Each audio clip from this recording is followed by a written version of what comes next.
merienda ta o shawarma guys. Mauna na ang pati. Ay alam mo yung tawag ani. Sa pati ba lang tawag ani pang shawarma. Tapos dara ang mga pangsagol. Tomato, pipino at saka white onion at saka syempre yung veal. Yan. Maggawa na tayo guys. Kuha tayo ng isa. Ilagay doon sa plate na yun.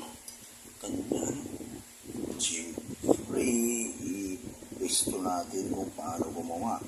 Masarap guys ng shawarma. Yan. Masarap yan guys. Siyempre. Yan. At saka siyempre, kamayin na natin kasi tayo lang naman ang kakain. Hindi naman natin ibibinta. Yan, yung mga tomato at saka yung na yan. Pino at saka white onion. Ayan, white onion.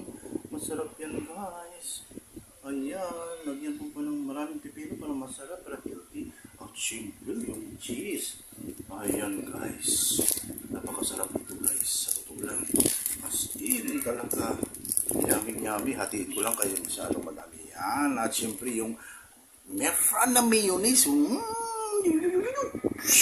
Yan.